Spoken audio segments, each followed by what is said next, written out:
Hello guys, എന്തൊക്കെയുണ്ട് വിശേഷം? സുഖമല്ലേ? ഞാൻ അവിടെ സുഖമായിട്ടിരിക്കുന്നു കേട്ടോ. അപ്പോൾ കുറച്ച് നാളായി നമ്മൾ ലോങ് വീഡിയോസും കാര്യങ്ങളൊക്കെ ഇട്ടിട്ട് എനിക്ക് പിന്നെ ഒരു സുഖവും കാര്യങ്ങളൊന്നും ഉണ്ടായിരുന്നില്ല എല്ലാം ഇടാൻ വേണ്ടിയിട്ട്. അപ്പോൾ അതുകൊണ്ട് ഞാൻ വിചാരിച്ചു ഇന്നൊരു പെർഫെക്റ്റ് ടൈമാണ് ഒരു വീഡിയോ ഇടാമെന്ന് വിചാരിച്ചു കേട്ടോ. അപ്പോൾ എന്താ പറയുക, എനിക്കിപ്പോൾ കുറച്ച് നല്ല അടിപൊളി സബ്സ്ക്രൈബേഴ്സും നല്ല ഫാമിലി കിട്ടിയിട്ടുണ്ട്. അവർ നല്ല സപ്പോർട്ടും കാര്യങ്ങളാണ്. അത് കാണുമ്പോൾ തന്നെ ഭയങ്കര സന്തോഷം കേട്ടോ. അപ്പോൾ നമ്മൾ തമ്മിൽ കണ്ട പോലെ തന്നെ നമുക്കുണ്ടായ കുറച്ച് കാര്യങ്ങളും സംഭവങ്ങളൊക്കെയാണ് നമ്മൾ പറയാൻ വേണ്ടി. നമുക്ക് വളരെ എന്താ പറയുക, ഷോർട്ടായിട്ട്, ലോങ് സ്റ്റോറി ഷോർട്ട് എന്ന് പറയുന്ന പോലെ നമ്മൾ ഷോർട്ടായിട്ട് പറയണം. കുറേ വലിച്ച് നീട്ടി ആരും ബോറടിപ്പിക്കണില്ല. ഓക്കെ, അപ്പോൾ നമുക്ക് പറയാം. അപ്പോൾ ആദ്യം തന്നെ എനിക്ക് പറയാനുള്ളത് എന്താണെന്ന് വെച്ചിട്ടുണ്ടെങ്കിൽ ബോഡി ഷെയ്മിങ്ങിനെ കുറിച്ചിട്ടാട്ടോ. എനിക്ക് ചെറുപ്പത്തിലേ ഒന്നും എനിക്ക് ബോഡി ഷെയ്മിങ്ങോ കാര്യങ്ങളോ ഒന്നും എനിക്ക് അങ്ങനെ ഒന്നും എഫക്റ്റ് ചെയ്തിട്ടില്ല. ഞാൻ ഭയങ്കര ലീനായിരുന്നു, ഭയങ്കര മെലിഞ്ഞിട്ടുള്ളൊരു കുട്ടിയായിരുന്നു. ലൈക്ക് ഒരു ഫസ്റ്റ് സ്റ്റാൻഡേർഡിലൊക്കെ ആ സമയത്തൊക്കെ പഠിക്കുന്ന സമയത്ത് മുഖമൊക്കെ പക്ഷെ നല്ല ഉണ്ടച്ചിട്ടൊക്കെ ആയിരുന്നു കേട്ടോ. അപ്പം ഇങ്ങനെ ആൾക്കാർ ഒരു ഭയങ്കര മെലിഞ്ഞിട്ടാണ് ആൾക്കാരെന്ന്, മീൻസ് നമ്മളെ എന്താ പറയുക നെയ്ബേഴ്സാണ്, വീട്ടുകാർ, അവരൊന്നും അങ്ങനെയൊന്നും പറയാറില്ല. ഞാൻ പിന്നെ ഫുഡും അങ്ങനെ കഴിക്കാറില്ല കേട്ടോ, ഭയങ്കര ലീനാണ് എന്നൊക്കെ പറയാം. പക്ഷേ എനിക്കത് എഫക്റ്റ് ചെയ്യാറില്ല, എന്നെ ബോധർ ചെയ്യാറില്ല. എനിക്കറിയില്ല പ്രായത്തിൻ്റെ ആണ് എന്താണോന്ന് അറിയില്ല, എന്നെ അതൊന്നും എഫക്റ്റ് ചെയ്യാറില്ല. പിന്നെ എനിക്ക് എന്താ പറയുക, പിന്നെ നമ്മൾ യൂഷ്വലി ഫുഡ് നമ്മൾ കഴിച്ചു തുടങ്ങി ആ ടൈമിൽ കളിയും ആ ഒരു ഇതായിരുന്നല്ലോ. പിന്നെ നമ്മൾ എന്താ പറയുക, ഒരു 10th ഒക്കെ പഠിച്ചപ്പോൾ നമ്മൾ ഫുഡൊക്കെ കഴിച്ചു തുടങ്ങി. പിന്നെ നമ്മൾ ഇത്തിരി ഗുണ്ടൊക്കെ കറക്റ്റ് എന്താ പറയുക, അധികം മെലിഞ്ഞിട്ടുമല്ല ഭയങ്കര തടിച്ചിട്ടുമല്ല, ആ ഒരു ഫോമിലായിരുന്നു കേട്ടോ ഒരു 10th ഒക്കെ പഠിക്കുന്ന സമയത്ത്. പിന്നെ എനിക്ക് സത്യം പറഞ്ഞാൽ ബോഡി ഷേമിങ് എനിക്ക് ഉണ്ടായത് 20s ആ ടൈമിലാട്ടോ.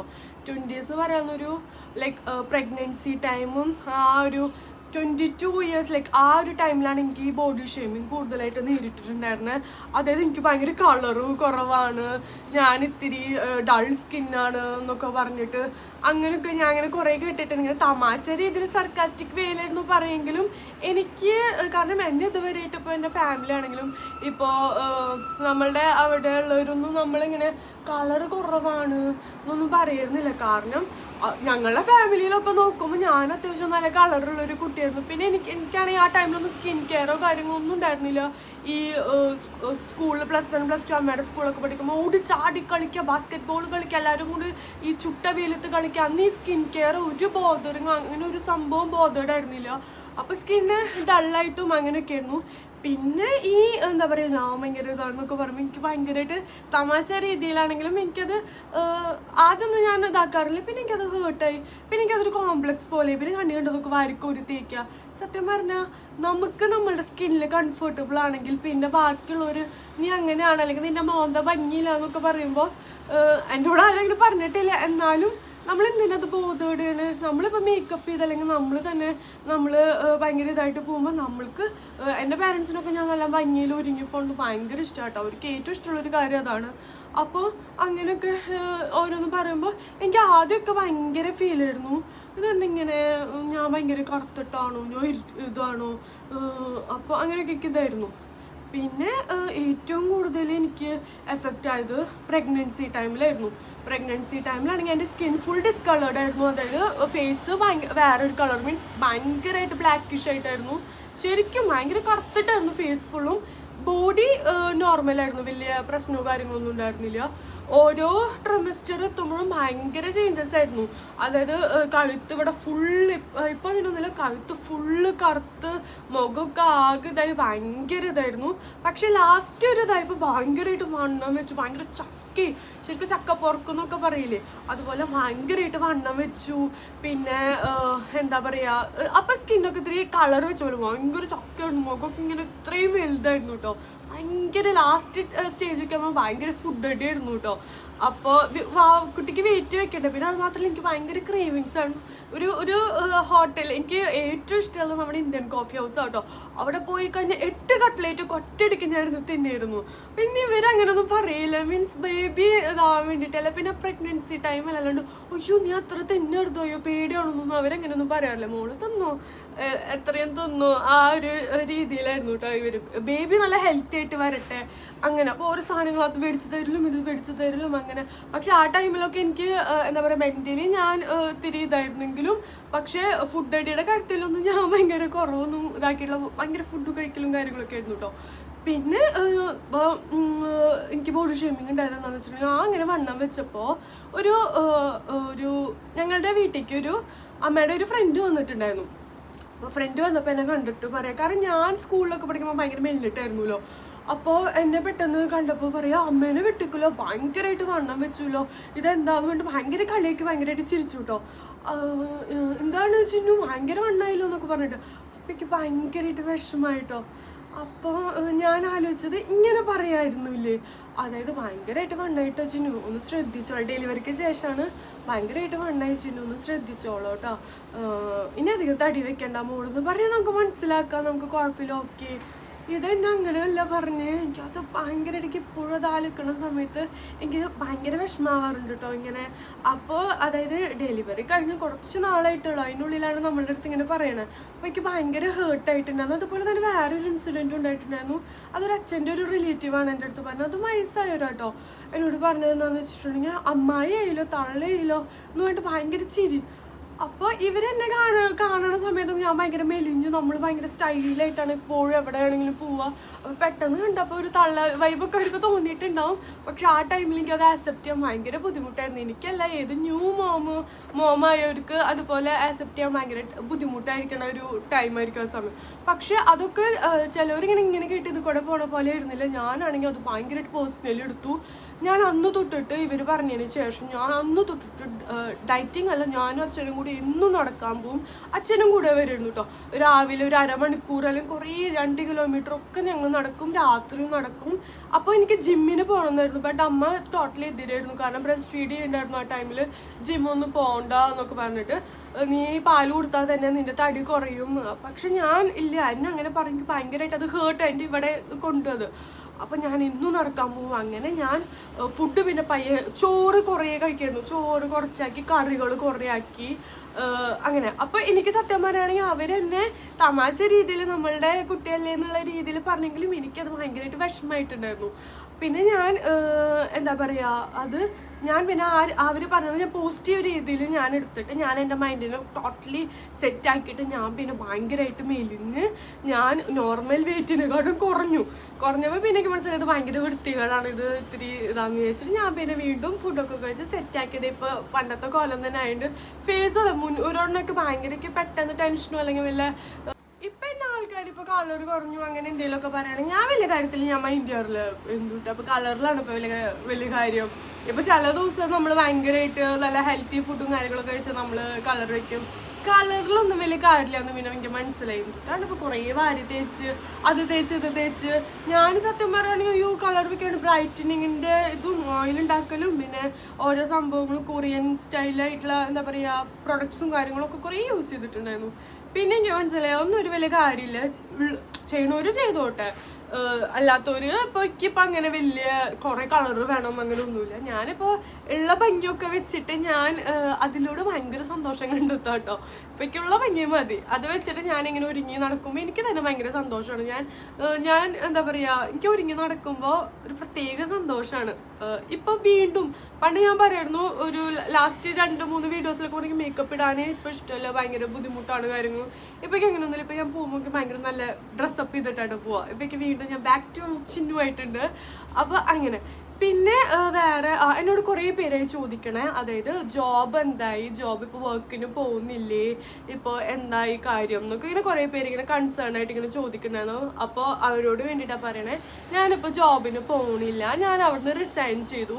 കാരണം എനിക്കത് എന്താ പറയുക, ജോബ് ഭയങ്കര ഈസിയും കാര്യങ്ങളൊക്കെയാണ്. ആദ്യത്തെ കുറച്ച് ഇനീഷ്യൽ സ്റ്റേജ് കുറച്ച് ബുദ്ധിമുട്ടും കാര്യങ്ങളൊക്കെ ഉണ്ടായിരുന്നു. കാരണം ഞാൻ ഫസ്റ്റ് ടൈം ആദ്യമായിട്ടാലും ഒരു ജോലി ചെയ്യണേ.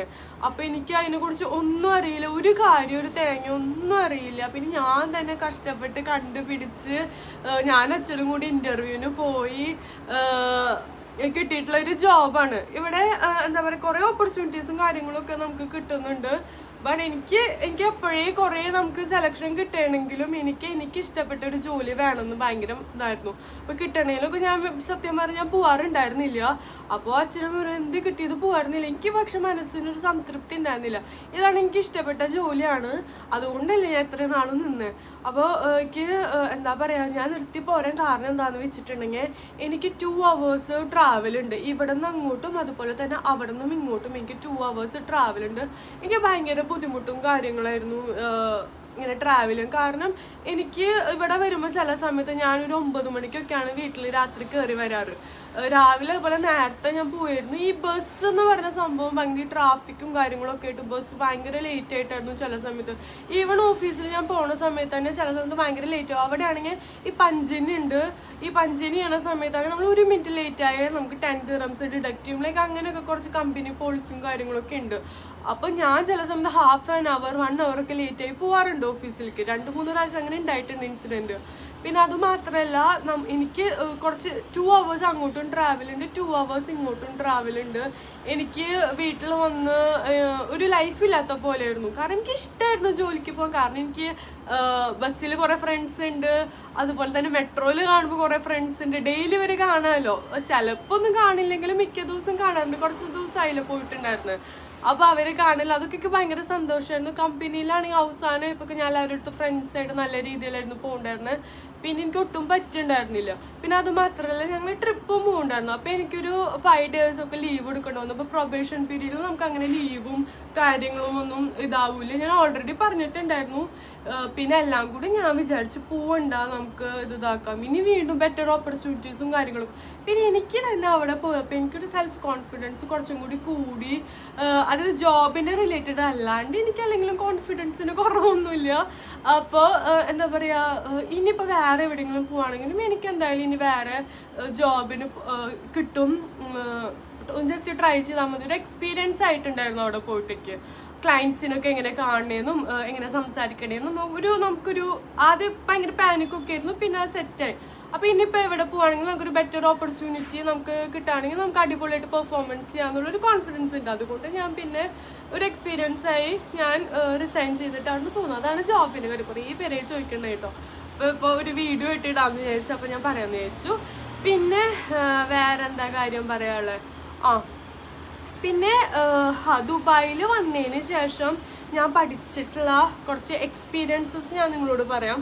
ഞാനിപ്പോൾ ഇവിടെ സത്യം പറയുകയാണെങ്കിൽ 3 കൊല്ലമായി ഞാനിവിടെ വന്നിട്ട്. ഇവിടെ വരും കണ്ടിന്യൂസ് 3 കൊല്ലം ഞാനിവിടെ നിന്നിട്ടൊന്നുമില്ല. ഞാൻ ചിലപ്പോൾ ഇങ്ങോട്ട് വരും, ചിലപ്പോൾ ഞാൻ നാട്ടിലേക്ക് പോകും. അങ്ങനെയൊക്കെയാണ്. പ്രഗ്നൻസി ടൈമിൽ ഒരു 3-4 months ഇവിടെ നിന്നിട്ടുണ്ടായിരുന്നു. പിന്നെ നാട്ടിലേക്ക് പോയി. പിന്നെ ഒരു 7th month കുറച്ച് മന്ത് ഇവിടെ വന്നിട്ട് നിന്നു. പിന്നെ വീണ്ടും നാട്ടിൽ പോയിട്ടായിരുന്നു ഡെലിവറി. അങ്ങനെയൊക്കെ ആയിരുന്നു. പിന്നെ അങ്ങനെ ഇടയ്ക്കിടയ്ക്ക് പോയി വരും ഞാൻ. അങ്ങനെയൊക്കെയാണ്. അപ്പോൾ ഇവിടെ വന്നതിന് ശേഷം ഞാൻ കുറേ കാര്യങ്ങൾ എക്സ്പീരിയൻസ് ചെയ്തിട്ടുണ്ടായിരുന്നു. ഞാൻ സത്യം പറഞ്ഞാൽ വർക്കിന് പോയപ്പോൾ ഇത്തിരി കൂടി ഇൻഡിപെൻഡൻ്റ് ആയി. എനിക്ക് എന്താ പറയുക, ഈ പൊട്ടൽ കണക്റ്റിലെ തവള പോലെയല്ല, ഇത്തിരി കൂടി ഒരു എന്താണ് ലോകം, എന്താണ് സംഭവം, കാര്യങ്ങളും ഒരു എക്സ്പീരിയൻസ്, ഒരു എക്സ്പോഷർ പോലെയായിരുന്നു. ഒരു പുതിയൊരു ലോകമായിരുന്നു എനിക്കത്. കാരണം ഞാൻ പറഞ്ഞിട്ടുണ്ട് മുന്നത്തെ വീട്ടിലേക്ക് ട്രാവൽ ചെയ്യാനൊന്ന് പേടിയായിരുന്നു, കാര്യങ്ങളൊക്കെ ആയിരുന്നു. ആ പേടിയും കാര്യങ്ങളൊക്കെ പോയി കുറച്ചും കൂടി കോൺഫിഡൻസ് കിട്ടി. കുറച്ചും കൂടിയും എന്താ പറയുക, ഔട്ട് ഓഫ് ദ ബോക്സ് ഒക്കെ തിങ്ക് ചെയ്യാൻ തുടങ്ങി. മുന്നേ അങ്ങനെ ആയിരുന്നില്ല, ഇങ്ങനെ ഇങ്ങ് പോയാൽ മതി അങ്ങനെ. ഇപ്പം അങ്ങനെയല്ല. ഇപ്പോൾ ഒരു സ്പാർക്ക് ലൈഫിൽ വന്നിട്ടുണ്ട്. എന്താ പറയുക, ഇനിയും എന്തൊക്കെയാണ് നേടാനുണ്ട്.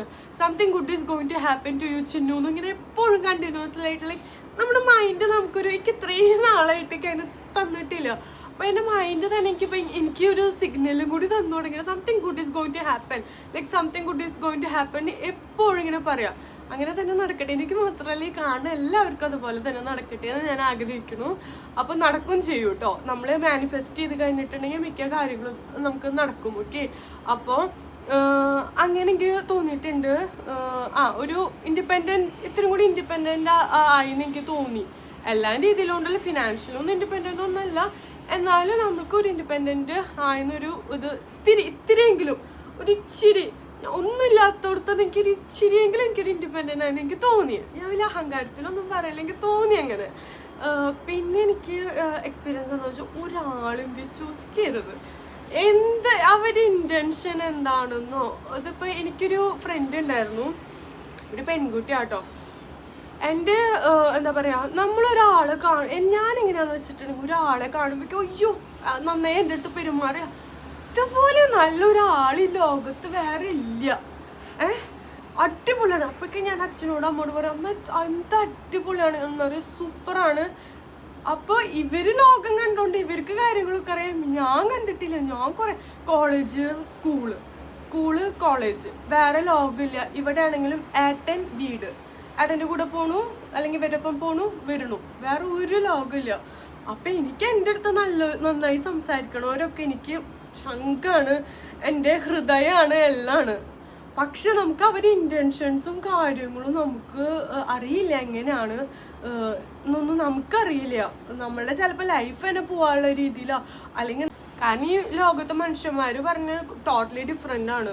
ഒരാളുടെ സ്വഭാവം പോലെയല്ല അടുത്ത ആളുടെ സ്വഭാവം, അങ്ങനെ. അപ്പം എല്ലാവരും നമുക്ക് എന്താ പറയുക ഒരേപോലെ അല്ലല്ലോ ഈ ലോകത്ത്. അതുകൊണ്ട് നമുക്ക് ഡിഫറെൻറ്റ് ഐഡിയാസും ഡിഫറെൻറ്റ് കാര്യങ്ങളും ഒക്കെ ഓരോരുത്തരുടെ ഐഡിയാസും കാര്യങ്ങളൊക്കെ ആയിട്ട് ഇപ്പം എൻ്റെ ഐഡിയ ആവില്ല പാറ്റൻ്റെ അല്ലെങ്കിൽ അമ്മയുടെ അല്ലെങ്കിൽ ഫൊണ്ണൂൻ്റെ അച്ഛൻ്റെ. അപ്പോൾ ഡിഫറെൻറ്റ് ഒപ്പീനിയൻസ് അല്ലെങ്കിൽ ഡിഫറെൻറ്റ് ഐഡിയാസ് ഒക്കെ വരുമ്പോഴാണ് പുതിയ ക്രിയേറ്റീവ് ആയിട്ടുള്ള കാര്യങ്ങൾ വരുന്നത് അല്ലേ. അപ്പോൾ അതുപോലെ തന്നെ സ്വഭാവത്തിലാണെങ്കിലും കുറേ ഡിഫറൻസും ആൾക്കാരിൽ ഉണ്ടാവും. അപ്പോൾ എന്താ പറയുക, ഇപ്പം ഞാൻ പഠിച്ചത് എന്താണെന്ന് വെച്ചിട്ടുണ്ടെങ്കിൽ ഒരാളും ഒറ്റ നോട്ടത്തിൽ കാണുമ്പോഴേക്കും ചങ്കോ അല്ലെങ്കിൽ ചങ്കത്തിയാക്കാൻ നിൽക്കരുത്. നമ്മൾക്ക് കുറച്ച് നാളൊക്കെ ഇതാക്കിയതിന് ശേഷം നമ്മളുടെ എന്താ പറയുക ലൈഫിലേക്ക് അവരൊരു ഫ്രണ്ടാക്കിയിട്ട് നമ്മൾ കൊണ്ടുവരാൻ എനിക്ക് അത് ഒരു കാര്യം എനിക്ക് തോന്നിയിട്ടുള്ളത് കേട്ടോ. അപ്പം നിങ്ങൾക്കും നിങ്ങളുടെ ലൈഫിൽ കുറേ എക്സ്പീരിയൻസും കാര്യങ്ങളൊക്കെ ഉണ്ടാവില്ല. ഇപ്പം മിക്കവർക്കും ഉണ്ടാവും. ഇപ്പം എൻ്റെ ഫ്രണ്ട്സിനോട് തന്നെ ചോദിച്ചിട്ടുണ്ടെങ്കിൽ കുറേ ഫ്രണ്ട്സ് ഇങ്ങനെ ഉള്ളത് ഞാനും കേട്ടിട്ടുണ്ട്. അപ്പം നമ്മൾ അതൊരു കാര്യം. മുന്നേ അങ്ങനെയല്ല, അവർ നല്ല സംസാരിച്ചു, അവരെൻ്റെ ചങ്കാണ്, വി ആർ തിക് ഫ്രണ്ട്സ്, അങ്ങനെ ഒന്നുമില്ല. ഒക്കെ ചേഞ്ച് ആയിട്ടോ. അപ്പം ഞാൻ ടോട്ടലി ഡിഫറെൻറ്റ് പേഴ്സൺ ആണ് കേട്ടോ. അപ്പം അങ്ങനെ പറയുമ്പോൾ എനിക്കൊരു സന്തോഷം. മുന്നത്തെ ഞാനല്ലാന്ന് അറിയുമ്പോൾ എനിക്കൊരു സന്തോഷം. മുന്നത്തെ ഞാൻ ഭയങ്കര വീക്കായിട്ടുള്ള ഒരു കുട്ടിയായിരുന്നു. ഇപ്പം അങ്ങനെയല്ല എന്ന് കേൾക്കുമ്പോൾ എനിക്കൊരു സന്തോഷം ഞാൻ ഇങ്ങനെ പറയുമ്പോൾ. അപ്പോൾ എന്താ പറയുക, ദുബായ് ആണ് നാടാണ് ഇഷ്ടം എന്ന് പറഞ്ഞാൽ എനിക്ക് ഏറ്റവും ഇഷ്ടം നാടാട്ടോ. അതെന്താണെന്ന് അറിയില്ല. ഇപ്പോൾ നാട്ടിലിപ്പോൾ ഞങ്ങൾക്ക് ഭയങ്കര എന്താ പറയുക, എനിക്ക് കട്ട ചങ്ക്സ് ഫ്രണ്ട്സ് അല്ലെങ്കിൽ കട്ട ചങ്ക്സ് കുറേ റിലേറ്റീവ്സ് അല്ലെങ്കിൽ കുറേ ഇതൊന്നും ഉണ്ടെന്നല്ല, ഉള്ളത് കുറച്ചാണെങ്കിലും. ഇപ്പോൾ റിലേറ്റീവ്സൊക്കെ ഞങ്ങൾക്ക് കുറച്ചുള്ളൂ. അതുപോലെ തന്നെ ഫ്രണ്ട്സ് ആണെങ്കിൽ വളരെ ചുരുക്കമുള്ളൂ. ബട്ട് ഉള്ളവർ വെച്ച് എനിക്ക് അവരുടെ അടുത്ത് പോകാനും അവരുടെ അടുത്ത് ടൈം സ്പെൻഡ് ചെയ്യാൻ എനിക്ക് ഭയങ്കര ഇഷ്ടമുള്ള ഒരു കാര്യമാണ് കേട്ടോ. നാട്ടിൽ പോവുകയാണെങ്കിൽ ഇവിടെ എന്താണെന്ന് വെച്ചിട്ടുണ്ടെങ്കിൽ നമ്മൾ നിൽക്കണത് തന്നെ ഏട്ടുള്ളതുകൊണ്ടാണ് നമ്മൾ നിൽക്കണത് ഇവിടെ. ഇപ്പോൾ എന്താ പറയുക, എനിക്കിവിടെ ആൻ്റൊപ്പം നിൽക്കണം താല്പര്യമുള്ളതുകൊണ്ട് പിന്നെ ഫൊണ്ണു ബാബീനെ ഇത്തിരി ഹാൻഡിൽ ചെയ്യാൻ ബുദ്ധിമുട്ടുള്ളതുകൊണ്ടും അച്ഛനും അമ്മയും എൻ്റെ കൂടെ വന്ന് നിന്ന് എന്നെ ഇത്രയും നാളും എൻ്റെ കൂടെ ഒന്ന് സപ്പോർട്ട് ചെയ്ത് അവൾ ഹാപ്പി ആയിട്ട് ജീവിച്ചോട്ടെ എന്നുള്ള രീതിയിൽ. കാരണം അവർക്ക് വെറുതെ വീട്ടിലവിടെ പോയി അവർക്ക് എനിക്ക് നോക്കാൻ പറ്റില്ല, നീ തന്നെ നോക്കുമെന്ന് പറഞ്ഞിട്ട് തന്നെ അങ്ങനെ ചെയ്യണവരുണ്ട് പാരൻസ്. ഇല്ല, നിനക്ക് 10-25 വയസ്സായില്ലേ, നീ തന്നെ നോക്കൂ, ഞങ്ങളൊന്നും വരില്ല. അവർക്ക് അങ്ങനെ പറഞ്ഞിരിക്കുകയല്ല. അവർ എൻ്റെ കൂടെ ഞാൻ ഹാപ്പി ആവട്ടെ, ഏട്ടൻ്റെ കൂടെ ഹാപ്പി ആയിട്ട് പിന്നെ പൊണ്ണുബാബി ഞങ്ങളെല്ലാവരും കൂടിയിട്ട് അവൻ്റെ അച്ഛൻ്റെ ഒപ്പം നിൽക്കാമല്ലോ. അപ്പം ഞങ്ങൾ അങ്ങനെ ഹാപ്പി ആവണമെന്ന് വിചാരിച്ചിട്ട് അവരും കൂടി ഒരു റിസ്ക് എടുത്തിട്ടാണ് ഞാൻ എൻ്റെ കൂടെ വന്ന് നിൽക്കുന്നത്. അതിന് എനിക്ക് എപ്പോഴും ഞാനിപ്പോൾ അച്ഛനും അമ്മേനും ഇപ്പോൾ ചിലപ്പോൾ വഴക്കിടുമ്പോൾ കുറ്റം പറയും, അത് പറയും, കുറേ പറയെങ്കിലും അതിനവരോട് മീൻസ് അവരൊരു എഫേർട്ട് എടുത്തിട്ട് ഇവിടെ വന്നൂല്ലോ. ചിലവരങ്ങനെ എഫേർട്ട് എടുത്തിട്ട് വരില്ല എത്ര വിളിച്ചാലും. കാരണം ഇവർ അത്ര എഫേർട്ട് എടുത്ത് എൻ്റെ കൂടെ വന്നുകൊണ്ട് ഞാൻ അവരോട് പറഞ്ഞില്ലെങ്കിൽ ഇപ്പോൾ വീഡിയോയിലെങ്കിലും അവർ കാണുമ്പോൾ അറിയട്ടെ, ഭയങ്കര അധികം താങ്ക്സ്, നിങ്ങൾ എൻ്റെ കൂടെ ഇങ്ങനെ എഫേർട്ട് എടുത്ത് എൻ്റെ കൂടെ ഇപ്പോൾ കുറേ നാളായി ഇപ്പോൾ അവിടെ നിൽക്കണേ.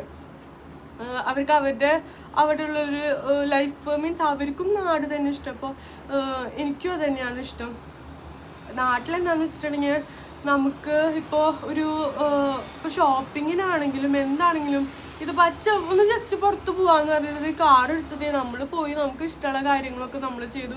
നമ്മളിപ്പോൾ വലിയ എന്താ പറയുക ലാവിഷായിട്ട് അവിടെ ഇതൊക്കെ അങ്ങനെയൊന്നുമല്ല. നമുക്ക് കുട്ടി കുട്ടി സന്തോഷങ്ങളാണ് നമുക്ക് ഏറ്റവും വലുത് അല്ലേ. ഇപ്പോൾ ഇവിടെ ആണെങ്കിൽ പേട്ട ഞങ്ങളെപ്പോഴും ഇപ്പോൾ വീക്കെൻഡും ഇതൊക്കെ ആകുമ്പോൾ ഞങ്ങളെപ്പോഴും കൊണ്ടുപോകാറും ഒക്കെ ചെയ്യാറുണ്ട്. ബട്ട് നമുക്കിപ്പോൾ പെട്ടെന്ന് ഒരാവശ്യത്തിന് പെട്ടെന്ന് എനിക്കിപ്പോൾ എന്താ പറയുക ഒന്ന് അവിടെ വരെ പോകണമെന്നുണ്ടെങ്കിൽ നമുക്കൊന്നില്ലെങ്കിൽ ബസ് വിളിച്ചിട്ട് അല്ലെങ്കിൽ മെട്രോ വിളിച്ചിട്ട് അല്ലെങ്കിൽ ഏട്ടനോട് ക്യാബ് വിളിച്ചിട്ട് ഏട്ടൻ എപ്പോൾ പറഞ്ഞാലും അതൊക്കെ ചെയ്തു തരെങ്കിലും നമുക്ക് ആ ഒരു ഇതല്ലേ. എനിക്ക് ഇനിയിപ്പോൾ ഒരു 10-30-35 വയസ്സാകുമ്പോൾ ഇപ്പോൾ ഒരു കാർ ഓടിച്ച് അല്ലെങ്കിൽ ജോബ് കിട്ടി ലൈസൻസൊക്കെ ആയിട്ട് ഇതാവുകയാണെങ്കിൽ എനിക്കിപ്പോൾ അച്ഛനമ്മേനും നമുക്ക് എല്ലാവരും കൂടിയിട്ട് പെട്ടെന്ന് ഒരു സ്ഥലത്തേക്ക് പോകണം. ഇപ്പോൾ വീക്ക് ഡേയ്സ് അല്ലാണ്ട് ഇപ്പോൾ പോകണമെന്നുണ്ടെങ്കിൽ എനിക്ക് കൊണ്ടുപോകാനും ഇതൊക്കെ പറ്റും. അപ്പോൾ ആ ഒരു കാര്യത്തിൽ നമുക്ക് എന്താ പറയുക, നമുക്കല്ല എനിക്ക് ഇടയ്ക്ക് നാട്ടിലായിരിക്കുന്ന സമയത്ത് നമ്മളിപ്പോഴും പുറത്തു പോകും. വീട്ടിലങ്ങനെ ഇരിക്കാറേ ഇല്ല, ഫുൾ ടൈം പുറത്തു പോവും. ഒന്നില്ലെങ്കിൽ മാമന്മാരുടെ അടുത്ത് പോവും, അവിടേക്ക് പോവും, അല്ലെങ്കിൽ ഷോപ്പിങ്ങിന് പോവും. ഈവൻ ഗ്രോസറി ഷോപ്പിങ്ങിന് നമ്മൾ ഇടയ്ക്കിടയ്ക്ക് ആഴ്ചയിൽ ഇടയ്ക്കിടയ്ക്കൊക്കെ പോവും. ഒന്നില്ലെങ്കിൽ ജസ്റ്റ് നമ്മൾ പാലക്കിൽ വരെയെങ്കിലും നമ്മൾ ഇടയ്ക്കിടയ്ക്കൊക്കെ ഇങ്ങനെ പോവും. അപ്പോൾ അത് ആ ഒരു ലൈഫ് സ്റ്റൈൽ ഭയങ്കരമായിട്ട് മിസ് ചെയ്യുന്നുണ്ട്. എനിക്ക് ഭയങ്കര ഇഷ്ടമാണ് അങ്ങനെയൊക്കെ എപ്പോഴും. ഷോപ്പിങ്ങിനല്ല, ഇങ്ങനെ ഇടയ്ക്കിടയ്ക്ക് ജസ്റ്റ് ഒന്ന് പുറത്ത് ഇങ്ങനെ കാറിൽ ട്രാവൽ എനിക്ക് ഭയങ്കര ഇഷ്ടമാണ്.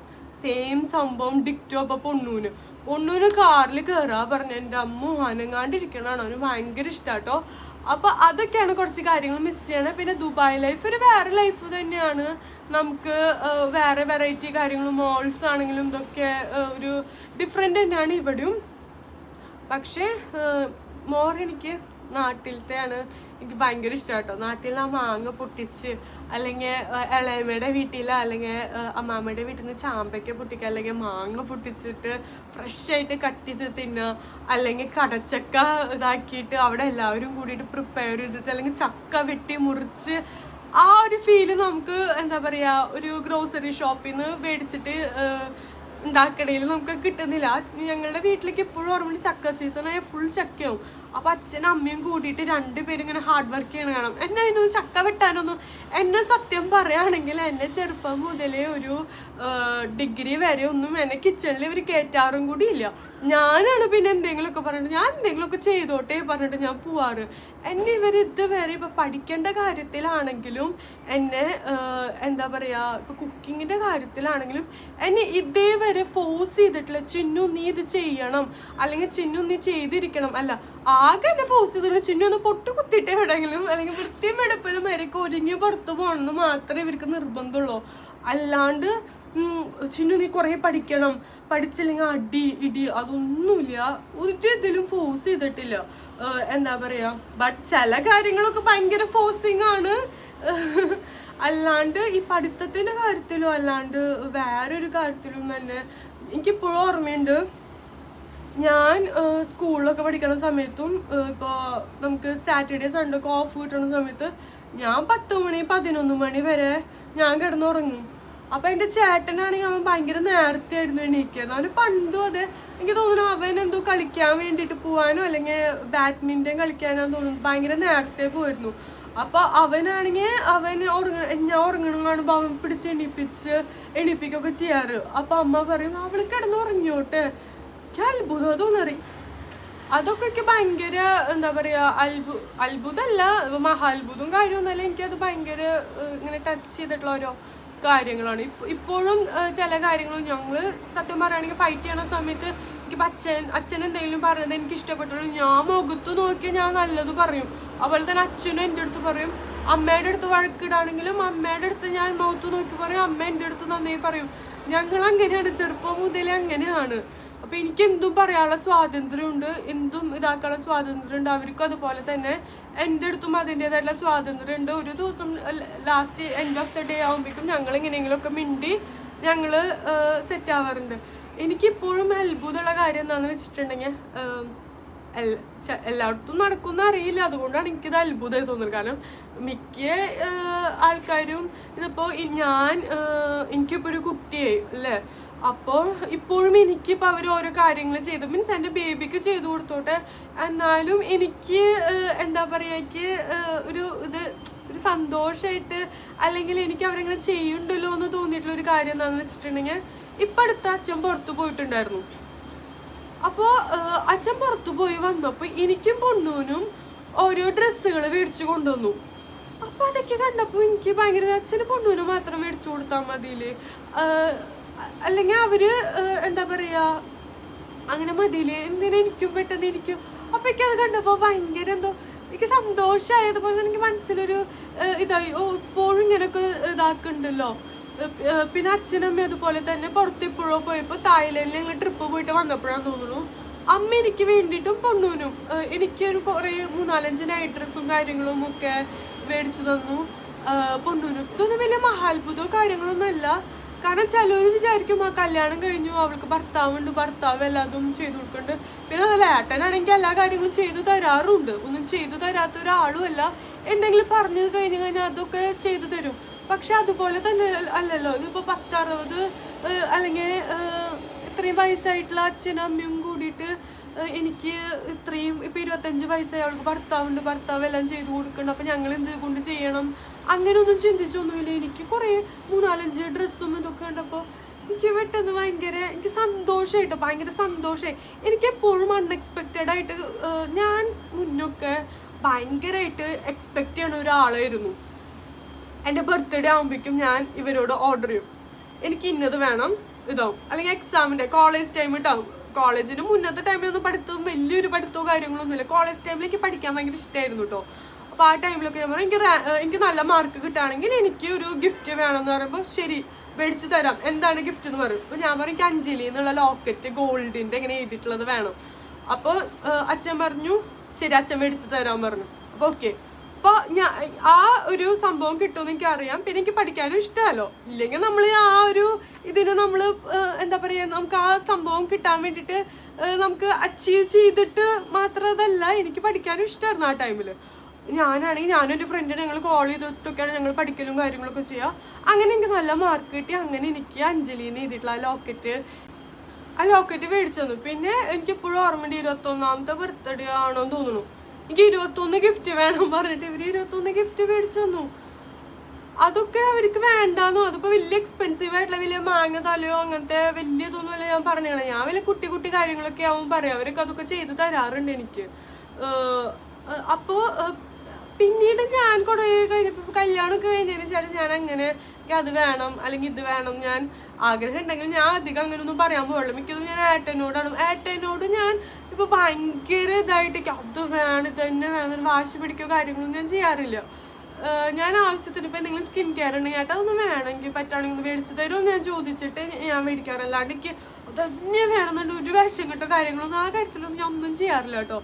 അപ്പോൾ ഇപ്പോൾ ഇവരിപ്പോൾ നാട്ടിൽ നിന്ന് പോയി വന്നപ്പോൾ അമ്മോട് നാട്ടിലേക്ക് അമ്മ കഴിഞ്ഞ പ്രാവശ്യം പോയപ്പോൾ ഞാൻ പറഞ്ഞു 3-4 ഡ്രസ്സ് അമ്മ ഇങ്ങനെ നീ നോക്ക് ഏതാ വേണ്ടെന്ന് 3-4 ഡ്രസ്സ് ഞാൻ നോക്കിയിട്ടുണ്ടായിരുന്നു. അമ്മ വന്നപ്പോഴാണ് അതിനെക്കാളും കുറേ ഡ്രസ്സും വേറെ കുറേ സാധനങ്ങളും പൊണ്ണൂര് കുറേ ടോയ്സും കാര്യങ്ങളൊക്കെ ആയിട്ട്. അപ്പം അമ്മയ്ക്ക് ഞാൻ പറഞ്ഞത് മാത്രം ചിലപ്പോൾ മേടിച്ച് വന്നാൽ മതിയല്ലേ. അപ്പം ഞാൻ നോക്കുമ്പോഴാണെങ്കിൽ അമ്മ ഞാൻ നല്ല രീതിയിൽ നടന്നോട്ടെ എന്നുള്ള രീതിക്ക് അമ്മ വേറെ അതിലിപ്പോൾ ഞാൻ സെലക്ട് ചെയ്യാത്തത് അമ്മ കുറേ അമ്മയുടെ ഇഷ്ടത്തിനും ഇപ്പം അച്ഛൻ കുറേ അച്ഛൻ്റെ ഇഷ്ടത്തിനും ഒക്കെ അവർ മേടിച്ച് കൊണ്ടുവന്നു. എനിക്ക് മേടിക്കണതിൻ്റെ ഒപ്പം ഏട്ടനും മേടിച്ചു കൊടുത്തിട്ടുണ്ടായിരുന്നു. അപ്പോഴേക്കും അതൊക്കെ കണ്ടപ്പോൾ എനിക്ക് ഭയങ്കര എന്താ പറയുക, ഇപ്പോഴും അവർ കെയർ ചെയ്യണോണ്ടല്ലോ ഇപ്പോഴേക്കും ഫോണ് വന്നപ്പോൾ ഇങ്ങോട്ട് വന്നത്. അപ്പം അതൊക്കെ എനിക്ക് ഭയങ്കര എന്താ പറയുക സന്തോഷമുള്ള ഓരോ കാര്യങ്ങളാട്ടോ. എനിക്ക് പറയണമെന്ന് തോന്നി. ഇതുവരെയായിട്ട് ഞാൻ എവിടെയും പറഞ്ഞിട്ടില്ല, എനിക്കതിങ്ങനെ പറയണമെന്ന് തോന്നി അങ്ങനെ.